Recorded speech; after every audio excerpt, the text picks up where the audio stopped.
एकनाथ शिंदे मुख्यमंत्री असताना सुरू केलेली मुख्यमंत्री माझी शाळा सुंदर शाळा योजना सुद्धा बंद करण्यात आल्याचं सांगण्यात येत आहे।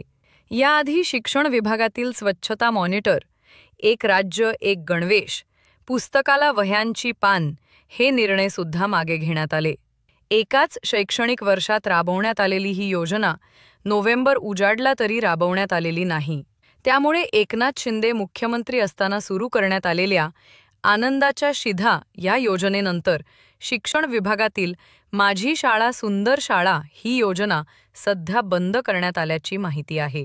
राज्यातील शाळांचा सर्वांगीण विकास करणे, त्यांचे आधुनिकीकरण आणि सौंदर्यीकरण करण्याच्या उद्देशाने मुख्यमंत्री माझी शाळा सुंदर शाळा ही योजना 5 डिसेंबर 2023 रोजी सुरू करण्यात आली होती।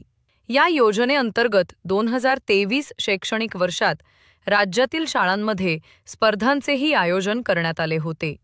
राज्य, जिल्हा आणि तालुका स्तरावर स्पर्धा घेण्यात आल्या।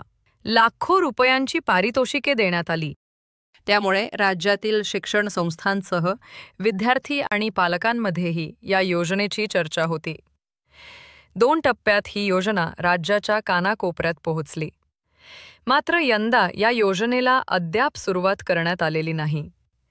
एकनाथ शिंदेंची आणखी एक योजना बंद पडल्याने शिवसेना ठाकरे गटाचे नेते अंबादास दानवे यांनी एक्सवर पोस्ट करत टोला लगावला आहे। सामान्यांना कणभर लाभाची अपेक्षा असलेल्या योजना बंद करून देवेंद्र फडणवीस सरकारने आपल्याच सहकाऱ्यांच्या निर्णयांवर फुल्या मारल्या आहेत। आमच्यातून गेलेले कटप्रमुख मात्र यावर शब्द न बोलता महाशक्तीच्या लाडक्या बुलेट ट्रेनची री ओढताना आपल्याला दिसतील, असं अंबादास दानवेंनी म्हटलं आहे।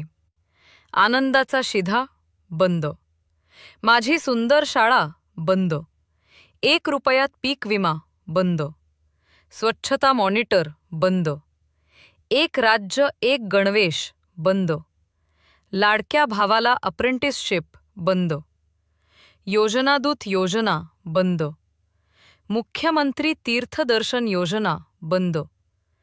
योजना बंद करणारे हे चालू सरकार आहे। निवडणुकांपुरत्या या सगळ्या योजनांचा भंपकपणा जनतेपुढे निश्चित मांडू, असं अंबादास दानवे म्हणाले।